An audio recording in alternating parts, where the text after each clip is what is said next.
If simply seeing the colors of autumn, thinking of crisp fall mornings where you sip your warm herbal tea, the coziness of it all makes you happy, then I think Tukoni Forest Keepers will be the perfect little cozy game for you as we step into the coziest months of the year. Before I start talking more about my thoughts on the game, I would love to clarify that this is not a sponsored video and I have not been paid. These are all my own thoughts, and if I talk about how much I love the game a bit too eagerly, well, that's because I do. I have been sent a preview key for it from the developers though, so I can play the game early and if I want to share my honest thoughts about it, which is what I'll be doing. So Tukoni Forest Keepers is a cozy point-and-click puzzle adventure made by Dream Operator, a small studio based in Ukraine, and it's based on the actual picture books by Ukrainian artist Oksana Bula. If you've seen or played Tukoni Prologue, the free short game they put out back in 2020, you already kinda know what you're getting into, just a lot more of it. They've clearly been working on this game for a while. It's been announced back in 2024, I think, and it's really easy to see how much love and care went into the game. You play as Traveler, a little forest spirit who gets called on a journey to help the Tukoni, these lovely forest keepers, and get everything ready before winter hits. In the world of the game, it's actually called the month of the mushroom, which is just such a cute way to describe autumn, and I think it will give you an idea on how whimsical this game is. You wander through 4 hand-drawn locations, meet around 20 different inhabitants of the forest, help them finish up their autumn tasks, and along the way you're collecting herbs, learning tea recipes, and just generally being the most wholesome little errand runner in the woods. The gameplay is quite simple and there's no complex dialogue, or any written dialogue at all, which I think makes it the perfect game to play with your kids if there are any parents watching this. Everything is told through gesture and expression and these adorable hand-drawn scenes and collages. So literally anyone in the world could pick this up no matter their language or age. It really feels like you're flipping through the pages of a storybook while also getting to poke around in it. It's basically a super high quality, heartwarming kids storybook with point-and-click elements and satisfying puzzles sprinkled in. The puzzles can be slightly challenging, at least until you understand the first thing you have to do, where to start from, and then they just unravel, and it's very easy but still satisfying to solve all the puzzles in an area and proceed to the next one. Once you solve the puzzles in one area,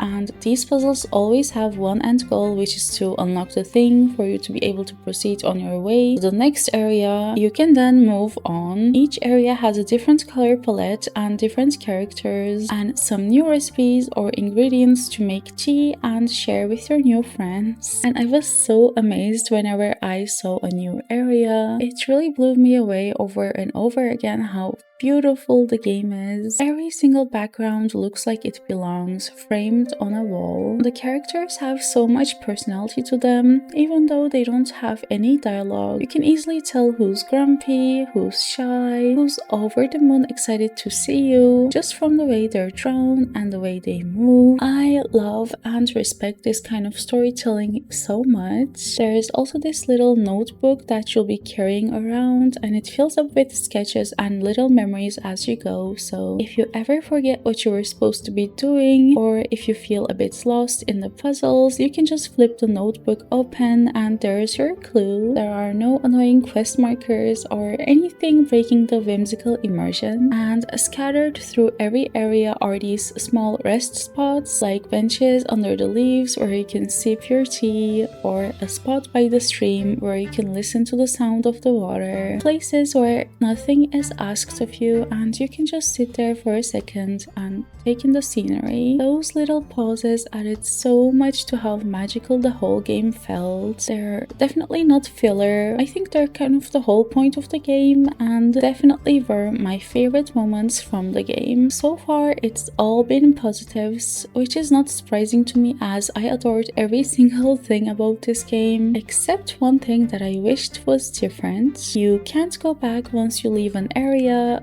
which is my only problem with the game. I missed a few easy achievements in earlier chapters and wanted to go back, and there is a chapter select, but it deletes the progress you had prior, and it just takes you back to the first moment you entered that area, so you would have to do everything again until you reach the point where you can grab that achievement. I thought I could just return to the previous zones within the game without breaking the immersion, but I couldn't, and with chapter select I think I would just get frustrated replaying the same area and it would kind of ruin the game's magic for me, so I just decided not to bother. I wish we could simply walk over to the older areas for the stuff we missed. It's not a huge deal, but if you're the type of player who likes to 100% everything, just make sure to do everything in that area before leaving. I guess another kinda negative thing I can say, even though it didn't bother me at all, is that the puzzles don't have a huge amount of variety, but the game is quite short anyway, so it's really not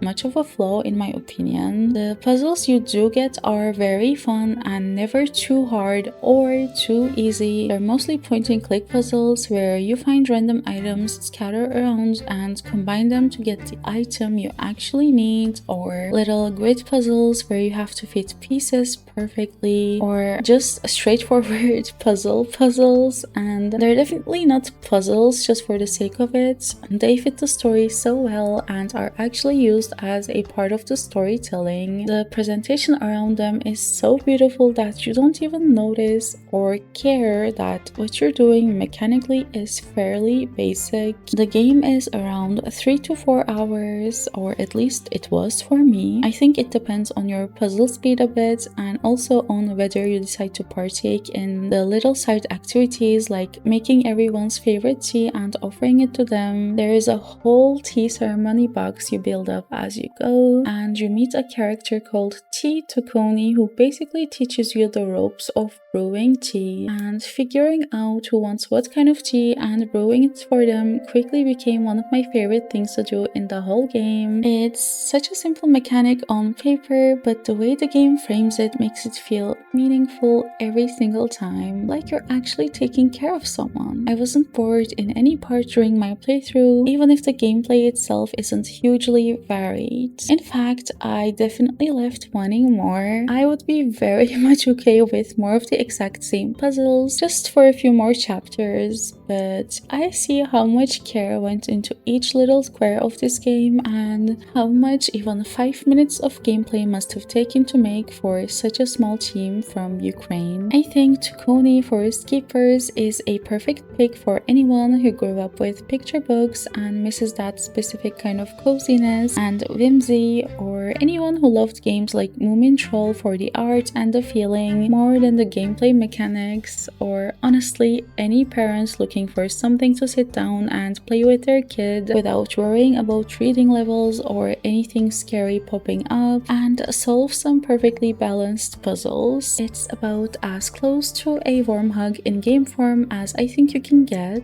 If you're someone who always needs a lot of mechanical depth or replayability out of your games, this definitely isn't for you. But for example, if you're looking for a cute change from your 200-hour RPG game, this would be an amazing game to spend an afternoon with. I mean, I did say all of that, but we can also do a simple test to easily see if you like this game or not. Just close your eyes and imagine a fresh baked apple pie, red autumn leaves, and a warm herbal tea. If those things immediately make you warm and happy inside, I have zero doubts you'll adore this game. If you decide to play it after watching this video, please come back and let me know your thoughts once you do. I'd love to hear them. Thank you so much for watching, and I hope you found the video helpful. If you'd like to support my channel so I can keep making videos like these, you can become a member of the channel and gain access to members only videos. I currently have a total of 0 members, so you can be the first one. I'll see you in a few days with a new video, this time with my mini reviews on all the new cozy and indie games I've been playing recently, and yeah, I'll see you there. Until then, stay cozy. Bye bye.